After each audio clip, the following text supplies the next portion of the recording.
Euh, je crois qu'on peut, sans esprit partisan, saluer un discours élevé, un discours fort, un discours de haute facture du président de la République sur deux sujets. Euh,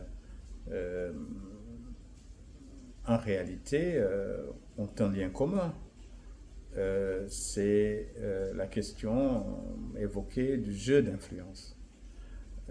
En réalité, de la même manière qu'à Nuremberg, les Occidentaux, auxquels venait de s'ajouter pour la première fois une nouvelle puissance, les États-Unis, qui étaient une colonie, puis qui sont passés à l'état de puissance.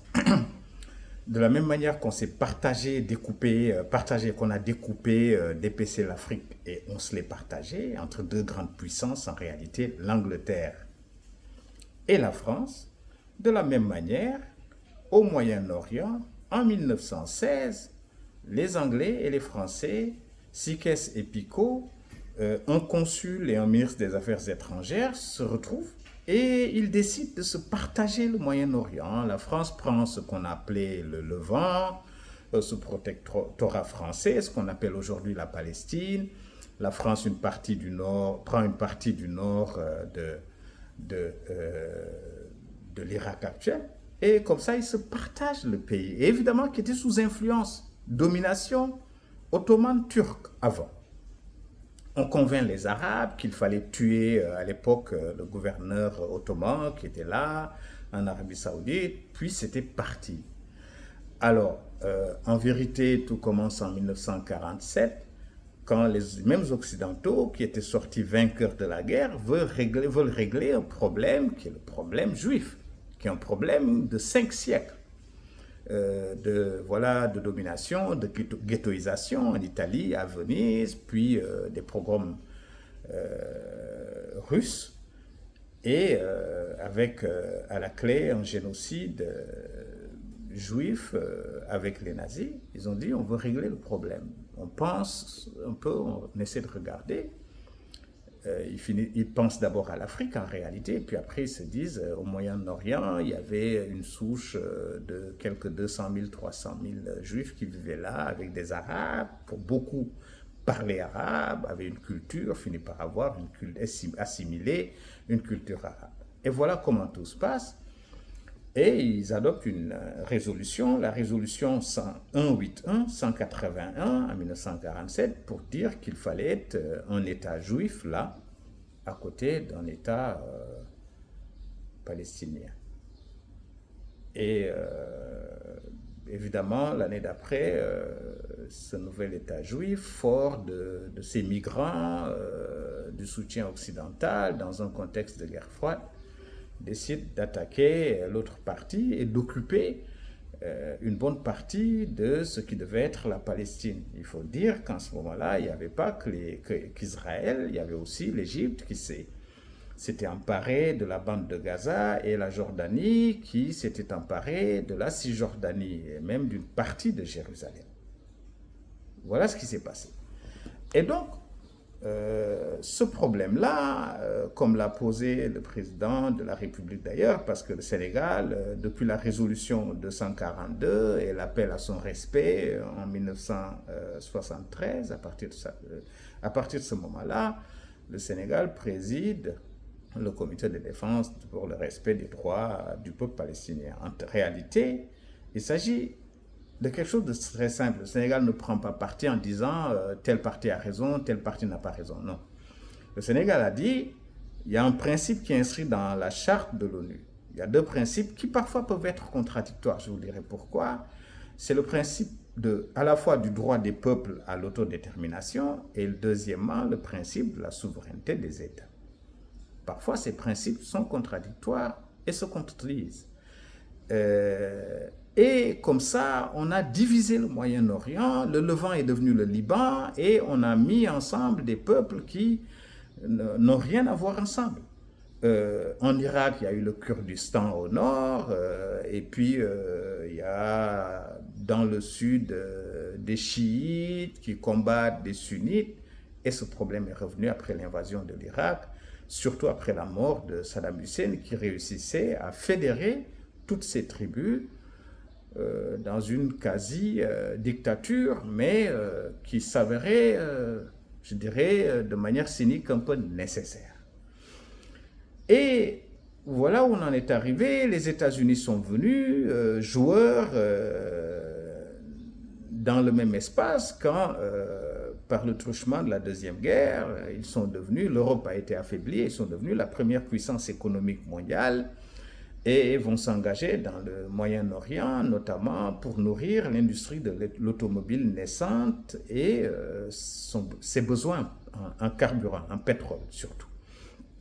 Et donc, vont avoir un allié là-bas, c'est l'allié arabe, puis l'allié koweïtien, avec tous les développements sur lesquels on n'a pas besoin de revenir. Évidemment, il y a eu un jeu d'influence, ça a commencé par la guerre de Corée, ça s'est poursuivi au Moyen-Orient, avec les États-Unis qui, cette fois-ci, maintiennent une présence militaire, il faut le dire, grâce à Israël. Parce que l'essentiel des États arabes, notamment l'Égypte et d'autres pays, étaient dans le camp de la Russie et du pacte de Varsovie, et non pas dans le camp de l'OTAN. En vérité, ces jeux d'influence, on les a connus en Afrique aussi. Puisque, vous le savez, l'Algérie, le Mali étaient dans le camp opposé à celui des Occidentaux. Maintenant, pourquoi c'est à peu près la même configuration? C'est que ce même jeu d'influence, il se produit à nouveau au Sahel, par les pays occidentaux d'un côté et par la Russie de l'autre, qui a ses proxys, notamment les milices privées qui viennent combattre au nom d'États. Mais ça n'a pas commencé ici dans l'espace Sahel. On l'a connu en Asie, avec des milices privées qui étaient censées combattre à la place des États, parce que les démocraties sont sensibles à la mort de leurs citoyens, de leurs soldats qui tombent au combat. C'est pareil en Libye, avec cette fois-ci l'entrée en jeu d'anciennes puissances qui rêvent de nouvelles suprématies. C'est la Russie, c'est la Turquie d'Erdogan, qui a des sortes de remembrances de gloire passée d'un ancien empire ottoman, et qui l'exerce en Libye aussi, où la paix est impossible parce qu'à côté, il y a un joueur local, je parle de la Turquie, mais je parle aussi de l'Algérie, qui était très intéressé par la question là-bas. Mais au Sahel, il n'y a pas non plus que les Occidentaux, parce qu'on parle de Wagner, on parle aujourd'hui de milices, y compris de milices turques qui arrivent, mais il n'y a pas que. Et le président de la République a bien fait de le souligner. Il y a aussi un jeu d'influence de pays africains. Vous voyez que la guerre, le conflit, la guerre froide entre l'Algérie et le Maroc s'est déporté dans l'espace Sahel, tout le monde le sait aujourd'hui, avec un jeu d'influence du Maroc, de l'Algérie, l'Algérie n'ayant pas intérêt à ce qu'il se passe quelque chose à sa frontière sud.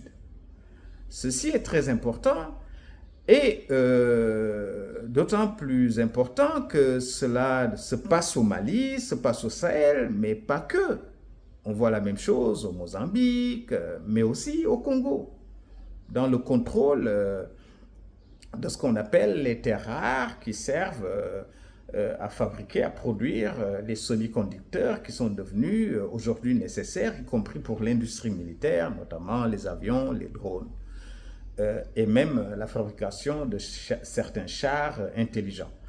Et donc, ces problèmes-là apportent une nouvelle configuration dans laquelle le Sénégal a intérêt. C'est ça l'importance et la portée du discours. Pourquoi ?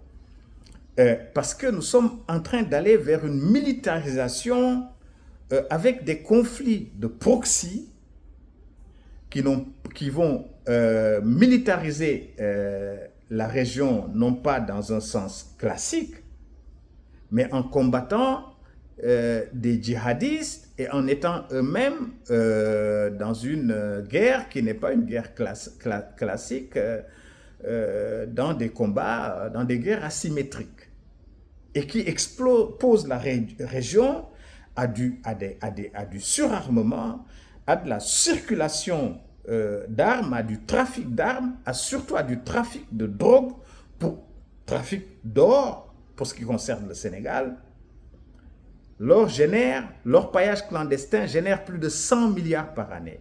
Et donc, cela nous expose. Et de la même manière que nous n'avions pas voulu que des puissances étrangères viennent s'installer en Gambie au début des années 80, par le jeu de la Libye à l'époque et d'autres puissances qui étaient derrière la Libye, de la même manière, quand le Mali a failli tomber, le Sénégal a dit, nous avons intérêt à ce que le Mali ne tombe pas. Pourquoi? Parce que le Mali est un glacis protecteur pour le Sénégal. Le jour où le Mali tombe, le jour où le Bamako tombe, le Sénégal va devoir malheureusement faire face à une guerre qui, elle, est possible. La question n'est pas de savoir si ça va se produire ou pas. La question, c'est de savoir quand et comment nous comptons mettre les moyens pour faire face à cette situation. Et cette question, cette préoccupation, elle est majeure, mais elle est devenue surtout urgente depuis que, vous avez vu, des djihadistes ont failli prendre Bamako et l'aéroport de Bamako.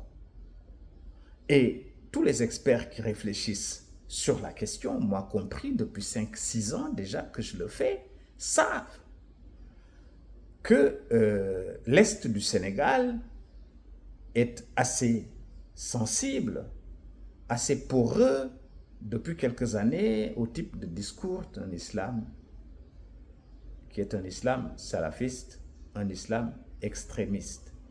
Et nous avons eu un paravent confrérique qui nous a, semble-t-il, protégés jusqu'ici avec un islam différent, en tout cas d'un islam radical, mais qui ne peut pas continuer à jouer cette fonction et qui, aujourd'hui, est soumis au coup de boutoir de salafistes qui viennent avec un discours nouveau et qui font des adeptes dans cette partie du pays qui, elle, n'a pas été assez confrérisée.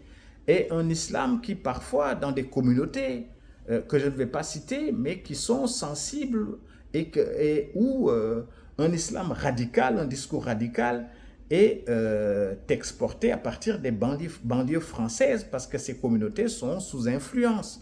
Pourquoi? Parce que pendant des décennies, l'État s'était déjà désengagé à laisser la construction des écoles, à laisser la construction des mosquées, à laisser la construction des routes, des hôpitaux, des dispensaires à des organisations basées en Europe dans la plupart des cas. Et tout ceci nous expose. Et tout ceci est important à dire. Et voilà pourquoi le discours prononcé aux Nations Unies est un discours de haute facture par son prononcé poétique, littéraire et tout, mais aussi par sa gravité. C'est quelque chose qu'il faudrait examiner de très près et faire très attention à ce qui est en train de se passer.